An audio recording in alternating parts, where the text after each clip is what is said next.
Tayo po ay manalangin muna. Heavenly Father, muli lumalapit po kami sa inyong trono ng awa upang magbigay pugay at pasasalamat sa inyong kabutihan at pag-ibig sa amin. Lord, kayo po ang gumabay sa amin at pumagitna po kayo sa aming kalagitnaan. At buksan po ninyo ang aming mga puso, ang aming mga tainga, Panginoon, na kung ano man ang mapag-usapan namin dito ngayong umaga ay maging panuntunan namin sa aming praktikal na buhay. Lord, salamat po sa mga naririto na gumising na maaga, nagpunta dito, Panginoon, at alam kong bukas ang kanilang mga puso sa word ninyo today, O Lord. Gabayan niyo po kami, Panginoon, kayo po ang magpaliwanag sa amin sa mga bagay na hindi namin maliwanagan. Salamat din po, O Lord, at binigyan niyo ako ng pagkakataon na mag-share ng inyong magandang balita. Ito po ang aking samot dalangin sa matamis na pangalan ng iyong anak na si Jesus. Amen. Alam niyo ba na mayroong formula si Lord for victory? 1, do not be afraid. 2, stand still and see the glory of God. 3, trust God for miracle answers. No? And i-welcome po natin si Lord ngayong umaga. Ang pag-uusapan po natin ay the facts of resurrection. At ang text po natin ay 1 Corinthians chapter 15 verse 12 to 20. Basahin ko na lang po, sundan nyo na lang po ako. But if it is preached that Christ has been raised from the dead, how can some of you say that there is no resurrection of the dead? If there is no resurrection of the dead, then not even Christ has been raised. 14. And if Christ has not been raised, our preaching is useless, and so is your faith. 15. More than that, we are then found to be false witnesses about God, for we have testified about God that He raised Christ from the dead, but He did not raise Him if in fact the dead are not raised. Verse 16, for if the dead are not raised, then Christ has not been raised either. 17, and if, next. 7, and if Christ has not been raised, your faith is futile. You are still in your sins. 18, then those also who have been fallen asleep in Christ are lost. 19, if only for this life we have hope in Christ, we are all people most to be pitied. 20, but Christ has indeed been raised from the dead, the first fruit of those who have been fallen asleep. Salamat po sa pagkabasa ng kanyang salita. Sa umagang ito, pag-uusapan natin ang katotohanan at mga agam-agam tungkol sa resurrection. Ito ay tumutukoy sa mga informasyon, pangyayari at obserbasyon na napatunayan na noon pa. Hindi ito isang opinyon, hindi ito isang kathang-isip. And keep in mind that facts are normally used to prove a context of something. Marami sa atin ang may iba-ibang palagay. Marami sa atin ang may iba-ibang patungkol sa resurrection. May nagsasabing walang duda, ang Panginoong Yesus ay nabuhay na mag-uli. Mayroon din namang nagsasabing hindi importante sa akin kung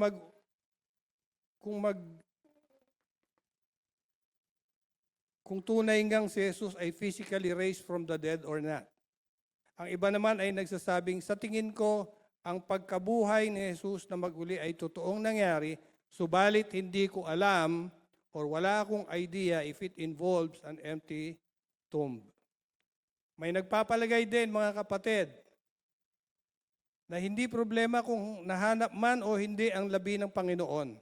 Hindi na nito mababago ang aking pananampalataya at paniniwala na si Kristo ang aking personal na tagapagligtas at Panginoon. Amen.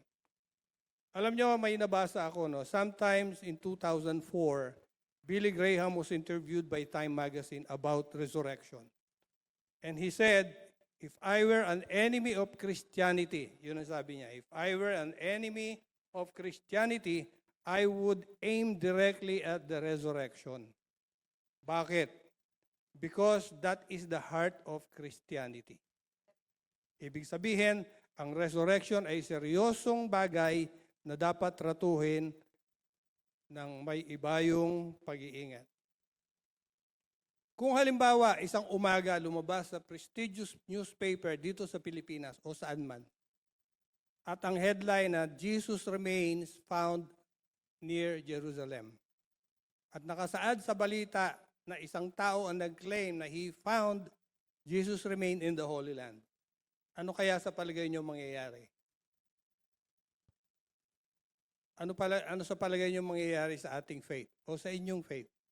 Hindi ba kataka-taka na sa hinaba-haba ng panahon, bigla na lamang lumutang ang balitang nakita ang labi ng Panginoong Hesukristo?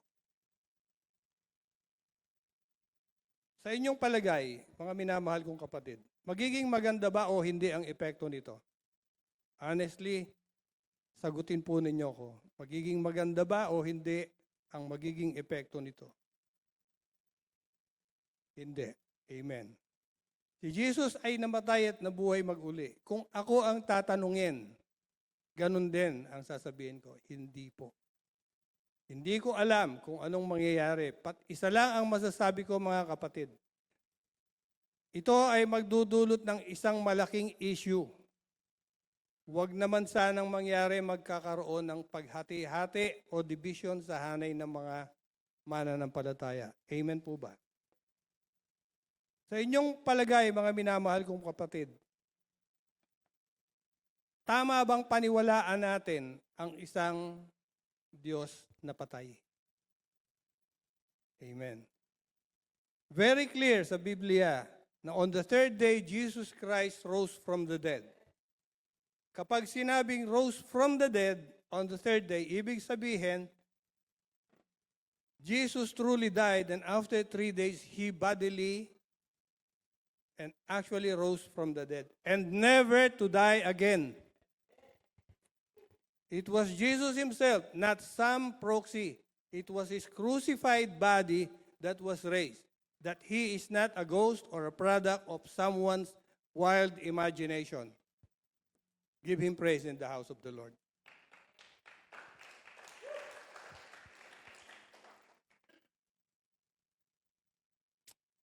My dear brothers and sisters, ang Biblia ay naglalaman ng maraming ebidensya na nagpapatotoo sa istorya ng resurrection. But let us focus on 4 main reasons why resurrection matters. Sa puntong ito, pagtuunan natin ng pansin ang dahilan kung bakit ang paksang ito ay mahalaga. Why resurrection matter? First, it was the Bible teaches. It was what the Bible teaches. Do not be confused, mga kapatid. Sa 4 na gospel accounts, sa aklat ng Acts at sa mga liham ng mga apostol, lahat ay nagpapatunay tungkol sa pagkamatay at pagkabuhay na mag-uli ng ating Panginoon. Lagi nating tandaan, mga kapatid, kapag ang isang bagay ay madalas banggitin sa Bible, ito ay mahalaga at dapat nating matutunan at sundin. Amen. Second, this is what really happens. Ito yung tunay na nangyari. No? Kung nabuhay sana tayo nung panahon ng mga disipulo, di sana ay nagkaroon tayo ng pagkakataong makita si Jesus na binuhay mula sa pagkamatay. Maari nating mausisa at mapatunayan sa ating sarili ang mga pisikal na latay at pisikal na ebidensya gaya ng ginawa ni Thomas. Nakita sana natin ang mga pilat sa katawan ng ating Panginoon, bunga ng brutal na pagpaparusa sa Kanya bilang kabayaran sa ating kasalanan. Third, this is what the church puts their belief. Ang pagkabuhay na mag-uli ng Panginoong Hesus ay ang foundational truth of Christianity. Ito rin ang naging pamantayan at pinaniniwalaan ng lahat ng mga Kristiyano saan mang lugar sa mundo. Bakit? Dahil ito ang totoo. Amen. Fourth reason, this is the church message. Kung ating babasahin at masusing aaralin ang mga mensahe o sermon ni Peter and Paul, mas binibigyan nila ng diin ang muling pagkabuhay ng Panginoon kumpara sa pagkakapako ni Kristo sa krus. Dahil naging saksi sila sa resurrection ng Panginoon. Ang buong komunidad ng mga Kristiyano ay nagpupugay sa isang buhay na Kristo and not on a dead Christ. Amen.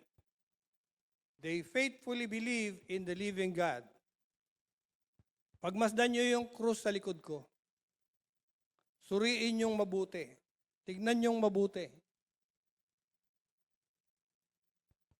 Do you see any image nailed in that? Hindi. May nakikita ba kayong imahe na nakapako sa krus na yan? Wala, di ba? Bakit? Because it is empty. Amen. Amen. My dear brothers and sisters, we know that Christ was 101% crucified. Nagsakripisyo siya at buong pusong inialay niya ang kanyang sariling buhay kapalit ng ating mga kasalanan. He paid the debt he never owed. Though he was physically nailed and died in that cross, he did not stay there. He is alive and he is in our midst yesterday, today, and forever. Ngayong alam na natin ang katotohanan sa likod ng resurrection, let us look at the other side of the picture. Diba dalawang face ang coin? Tingnan natin yung kabila. The effects if Jesus was not raised. Yun yung hanapin natin. Ano ang magiging resulta kung hindi binuhay na mag-uli si Jesus Christ? Going back to our text, Paul listed some consequences and negative effect in the case Christ was not raised and still in the grave. Number 1, our preaching is useless and so our faith. Totoo po yun.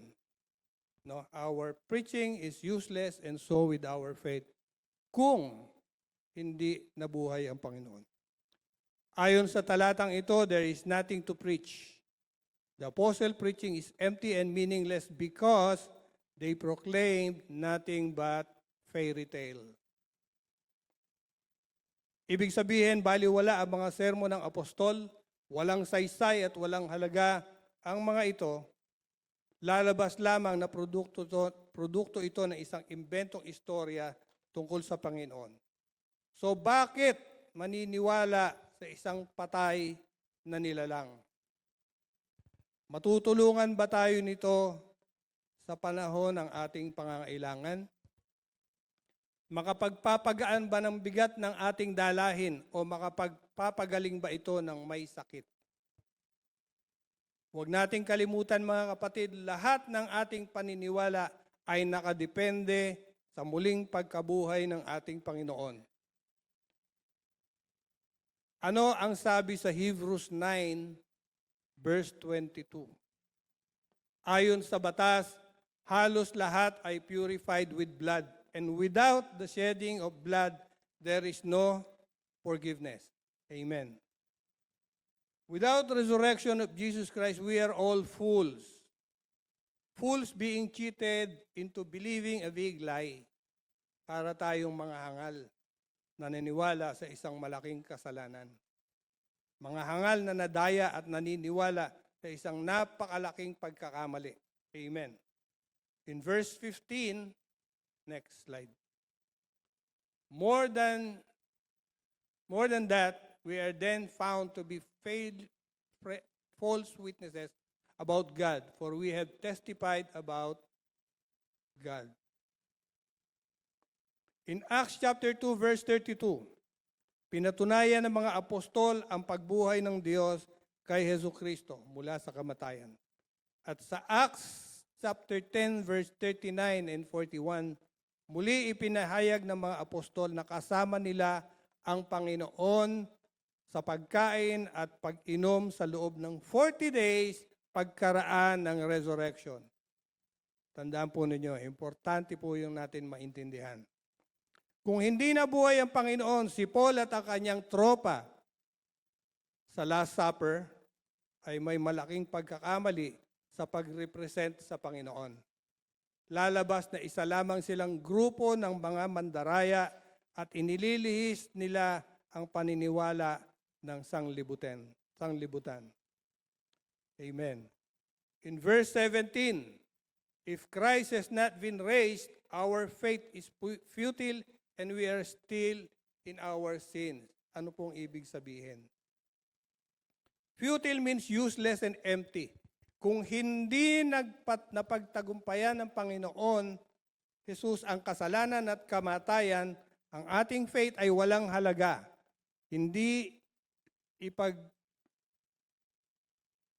Dahil ipinagtiwala natin ang ating faith sa isang patay na manunubos. At kung sakaling magkagayon, mga kapatid, walang duda, I say it again, walang duda, Satan may end up victorious. He may even throw the biggest party on earth because he won the fight. And Jesus, who proclaimed to be the Son of God and Savior of mankind, is a big joke. Can you imagine unbelievers are laughing at us dahil naniwala tayo sa isang napakalaking pagkakamali? Alam nyo ba may nabasa akong prayer ng isang Mr. Anonymous? Nabasa ko to sa isang writer nung nandun pa ako sa kabilang bayan. Ang sabi niya ay ganito, Lord Jesus, even if you did not rise from the dead, at least we know we are forgiven. Yun ang prayer niya. Even if you did not rise from the dead, at least we know we are forgiven. Excuse me. Mga kapatid, ang panalangin ito ay malaking kabaliktaran sa sinabi sa Hebrews 9:22. Dahil sa sinabi sa Hebrews 9:22, without the shedding of blood, there is no forgiveness of sins. Kung si Jesus ay nanatiling patay, walang magiging pagpapatawad. Ikaw at ako, mga kapatid, habang buhay, nakasadlak sa lusak ng kasalanan. Let us give Him a big hand.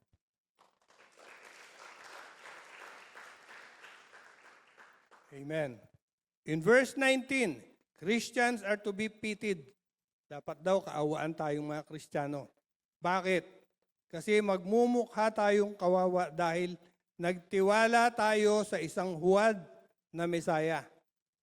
Nagtiwala tayo sa isang fake na manunubos. At dahil naniwala tayo sa isang malaking kasalanan, sasamantalahin ito ng mga non-believers. Sasamantalahin ito ng mga nasa labas ng church natin. Tayo ay tutuligsain, tayo ay kukutsain, at tayo ay pagtatawanan dahil we stand in favor of a fake Savior. Amen. Sa talatang 20, matagumpay na nabigyang diin ni Apostol Pablo that Christ has indeed been raised from the dead, the first fruit of those who have been fallen asleep. Kung babalik-balikan natin ang text, magkakaroon tayo ng kaliwanagan, magkakaroon tayo ng pag-asa, magliliwanag ang kalangitan saan mang bahagi ng mundong may kadiliman. Maari nating ipagsigawan, kapatid, kung babalik at lalapit kang muli sa Panginoon, He will not turn you away. Yun ang pumasok sa akin kanina nung nagtetestimonya si Jeffrey. God will never turn us away. Walang mabigat na kasalanan, hindi dahilan kung nasaan ka man, tanging ang banal na dugo ng Panginoon ang makapaglilinis sa ating karumihan. Amen. In closing, think of these brothers and sisters. Suppose we check the attendance and make a roll call on the tomb of those who called founders of world religion. No, subukan nating mag-roll call dun sa libingan ng mga founders ng world religion. Unahin natin si Buddha. Ang sagot ni Buddha, present. Pangalawa si Muhammad. Ang sagot niya, here. Pangatlo si Confucius. Ang sagot niya, here. Si Moses, present. Even Tarzan, kahit si Superman and Bruce Almighty will shout, here. But when you call on Jesus, no answer. He is not there. He is absent. He is not there because He is risen and alive, and He is here with us today. Amen. During Christ's ministry here on earth, maraming pagkakataon na nagpakita ng milagro ang Panginoon. Gaya ng pagbuhay kay Lazarus. Isa lamang yan sa mga recovery and restoration process na ginawa ng Panginoon. Subalit, habang ang Panginoon ay nabuhay ng immortal, alive from the dead, everlasting, and never to die again, yan ang katapusan at final na katotohanan when we say, on the third day, He rose again from the dead. Mga kapatid, atin pong masusing pag-aralan ang mga talatang binasa natin ngayon. Ito ay naghahayag ng mga dahilan kung bakit nararapat nating paniwalaan ang resurrection. Nais din tayong paalalahanan ng mga talatang ito.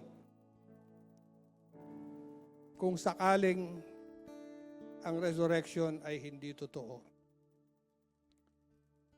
Sino po ang natouch ng message na to? Pakitaas lang po ng kamay. Pumikit po tayong lahat, and then uulitin ko yung tanong, if anyone is touched by this message, you can raise up your hand. Amen. Tayo po'y panandaling pumikit at manalangin. Ama naming banal sa langit, salamat po sa inyong mensahe sa araw na ito. Dalangin ko, O Lord, na sana ay tumanim sa aming puso at isip ang kahalagahan ng inyong pagkabuhay na maguli. Ipaalala mo po sa amin palagi ang diwa ng iyong sakripisyo bilang kabayaran sa aming kasalanan.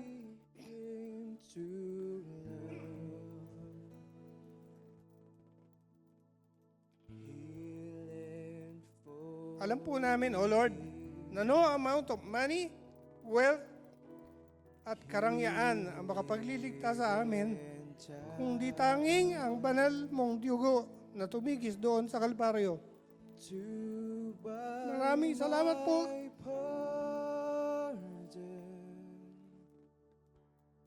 An empty grave is there to prove my Savior.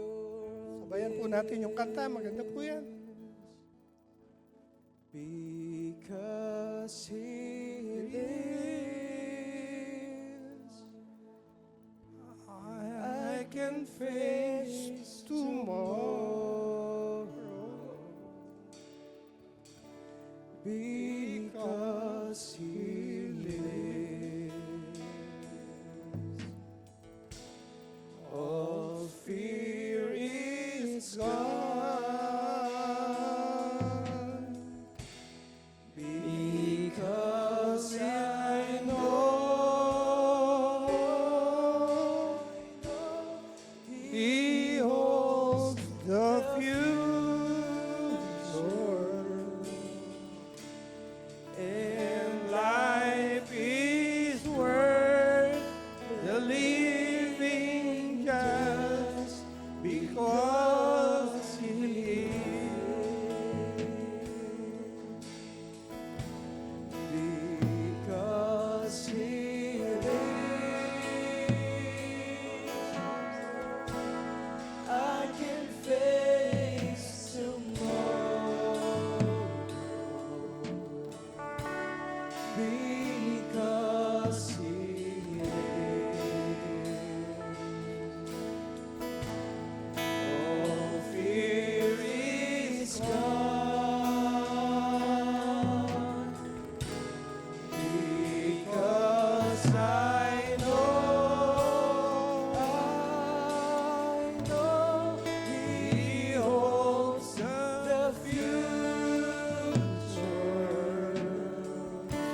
just because He lives.